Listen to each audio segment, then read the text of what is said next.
السلام عليكم، أهلا بكم.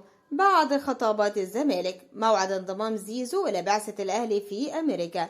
في البداية ما تنسوش تعملوا لايك للفيديو واشتراك في القناة ليصلكم كل جديد. استعدت بعثة فريق النادي الأهلي للسفر من مطار القاهرة إلى الولايات المتحدة الأمريكية في 8 مساء اليوم لخوض منافسات بطولة كأس العالم للأندية.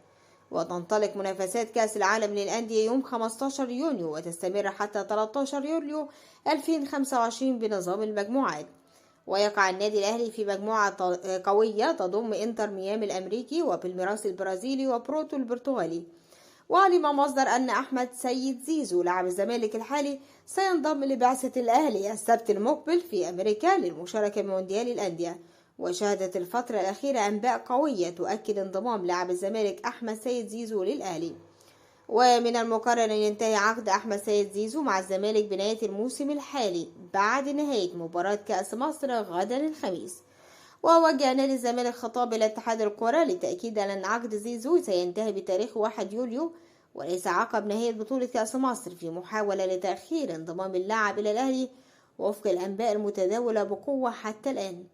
واستقر الجهاز الفني للفريق الأول بالنادي الأهلي بقيادة على القائمة التي ستشارك في كأس العالم للأندية 2025. قائمة الأهلي في كأس العالم للأندية: في حراسة المرمى محمد الشناوي، مصطفى شوبير، مصطفى مخلوف، محمد سيحة.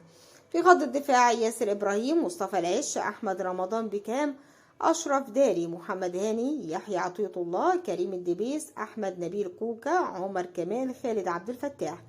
في خط الوسط مروان عطية، ديانج، أحمد رضا، محمد مجدي قفشة، إمام عاشور، حمدي فتحي، محمد علي بن رمضان. في خط الهجوم جريديشار ووسام أبو علي وطاهر محمد طاهر ومحمود حسن تريزيجيه وأحمد سيد زيزو وأشرف بن شرقي وحسين الشحات. وعلم مصدر أن اتحاد الكرة المصري أبلغ الزمالك أن الموسم الكروي ينتهي غدا الخميس، ومن حق زيزو أو أي لاعب الانتقال لأي نادي، ولكن الزمالك غير معترف بالخطاب. اتحاد الكرة كان واضح وحاسم في خطابه لنادي الزمالك، وكان الرد واضح من جانب الجبلية وأمر محتمل، لكن مسؤول الزمالك رفضوا القرار جملة وتفصيلا ويريدون تصعيد الأزمة واعتبرون الأمر مخالفة للوائح. الزمالك يتحدث عن الأقساط المالية والدفعات المستحقة ليس لها علاقة بانتهاء الموسم مباشرة، وعقد زيزو مرتبط بختام الدوري وكأس مصر وليس له علاقة بتاريخ 30 يونيو، لأن الأمر يكون منصوص عليه في عقود الأجانب تحديدا داخل الدوري المصري. وأكد المصدر لو كان عقد زيزو منصوص عليه تاريخ محدد 30 يونيو كان من الصعب أن يلحق ببعثة الأهلي في كأس العالم للأندية. نادي الزمالك أكبر من زيزو بكتير، ولا أعرف لماذا يتبع مسؤول الزمالك سياسة العناد في ملف اللاعب رغم تأكيد رحيله بشكل رسمي. في النهاية ما تنسوش تعملوا لايك للفيديو واشتراك في القناة، والسلام عليكم.